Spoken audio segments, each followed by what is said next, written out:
Jajaran Satreskrim Polres Karanganyar berhasil mengamankan 2 pelaku tindakan kekerasan saat bentrok antara supporter Persisolo di Jalan Raya Palur pada 1 Juli 2023 lalu.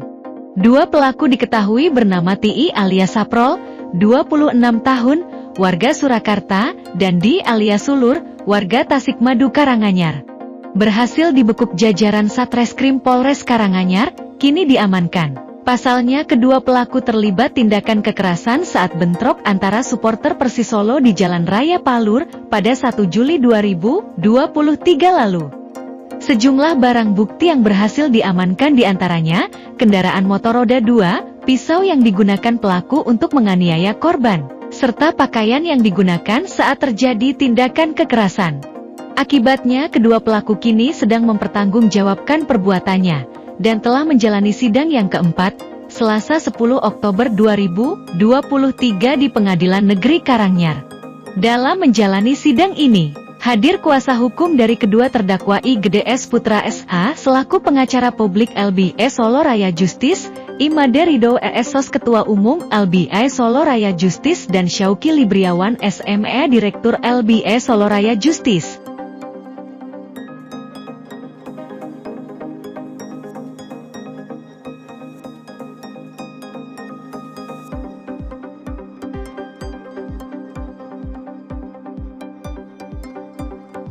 Selamat siang untuk pemirsa Realita News TV. Di sini saya Sriati sebagai reporter Realita News TV. Pada saat siang ini saya berada di Pengadilan Negeri Karanganyar. Saat ini saya melaporkan kasus atau kronologi kejadian yang dialami supporter Persisolo pada waktu terjadi penganiayaan atau penusukan di depan Unsa, tepatnya Surakarta. Seperti apa nanti kita simak berita selanjutnya di Realita News TV.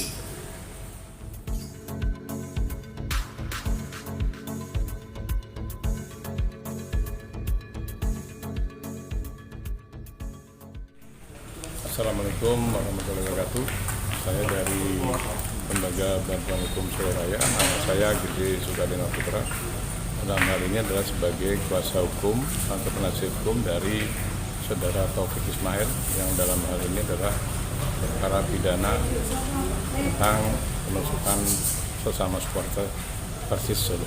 Oh iya Pak, untuk kronologi kejadian sendiri itu tepatnya pada kapan? Tanggal berapa? Ya, 2 bulan yang lalu terjadi di Unsa Solo, di mana Boleh bisa diceritakan kronologi kejadiannya Pak? kejadiannya saat itu terjadi tawuran yang salah satu korbannya dari garis keras itu ditusuk oleh klien saya sebanyak 12 kali, tapi alhamdulillah sudah damai dan sudah mendapat pengobatan dan mendapat ganti rugi secara baik-baik, win-win solution secara kekeluargaan, dan sudah dibiayai tentang pengobatannya dan kepada keluarganya sudah memohon maaf, saling memaafkan.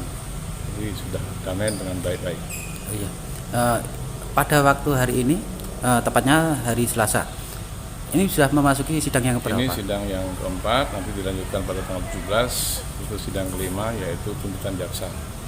Perkirakan nanti tuntutannya adalah mudah-mudahan bisa kurang dari 4 tahun. Karena menurut pasal 170 ayat 1 atau ayat 2 KUHP itu tuntutannya lebih dari 4 tahun, tapi mungkin karena ada katakanlah perdamaian dan juga ada biaya dari pihak keluarga sudah sering memaafkan, maka kita bisa memohonkan supaya lebih rendah daripada tuntutan yang sebenarnya. Iya. Untuk info kelanjutannya korban sendiri bagaimana untuk kondisinya saat ini Pak? Sudah baik-baik saja dan sudah sehat, sudah bisa bekerja seperti sedia kala. Gitu. Demikian dari kami. Wassalamualaikum warahmatullahi wabarakatuh. Terima kasih Pak. Kami selaku pengurus di Lembaga Solo Raya Justice atau LBI Suratis mendapatkan klien dari saudara TI ya, terkait tentang kasus pengeroyokan yang terjadi antara supporter GK dan B6. Namun di sini pembelaan kami fokusnya adalah mengangkat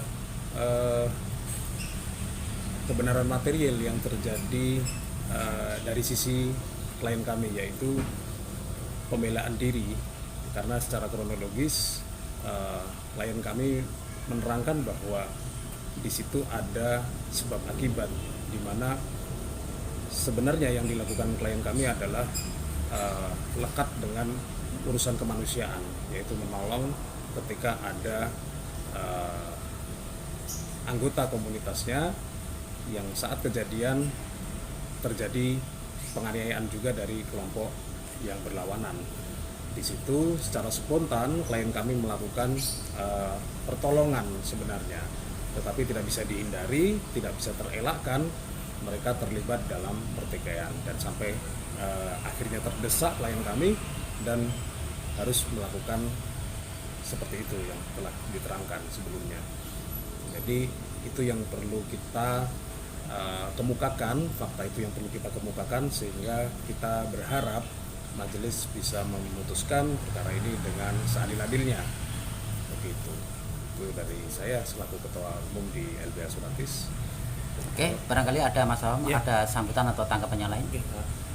Saya selaku Direktur LBH Suratis, di dalam kasus ini pun sama seperti yang Pak Made sampaikan, bahwa apa yang menjadi pekerjaan kami di dalam sidang ini murni satu, karena memang terkait dengan pokok perkara ini adalah untuk membela klien. Dalam hal ini adalah, kalau tadi Pak Made menerangkan adanya niat, dalam hal ini kaitannya dengan profesi advokat, itu pun juga membela hak hukum, bahwa meskipun memang melakukan tindakan kekerasan bukan berarti dia tidak berhak untuk mendapatkan hak hukum. Terlebih di dalam perkara ini yang dituntutkan kepada klien kami selaku terdakwa itu lebih dari 5 tahun, dan di dalam undang-undang pun ketika seorang terdakwa mendapatkan ancaman pidana lebih dari 5 tahun itu berhak mendapatkan pendampingan dari advokat seperti itu. Makanya kami di sini untuk mendampingi klien kami menunjuk Pak Gede Gede selaku pembela di advokatnya, persidangan litigasinya, dengan harapan mampu meringankan dari tuntutan yang disampaikan oleh penuntut umum.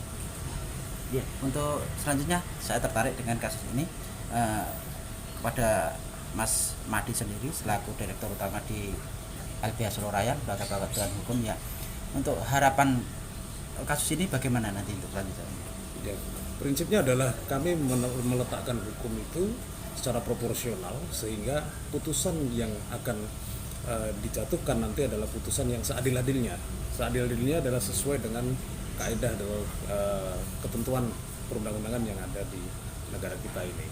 Kalau memang itu pengeroyokan, saya kiranya silakan secara normatif saja itu pengeroyokan, tetapi bagi kami itu bukanlah pengeroyokan seperti yang telah didakwakan oleh jaksa penuntut umum. Menurut kami itu adalah penganiayaan, atau bisa juga ada unsur namanya unsur pembenar, alasan pembenar untuk melakukan pembelaan diri karena situasi chaos di malam itu. Gitu. Ya. Untuk sementara cukup sekian dan terima kasih atas waktunya Mas Made dan Mas Awan. Semoga sukses untuk LBH Soloraya. Terima kasih.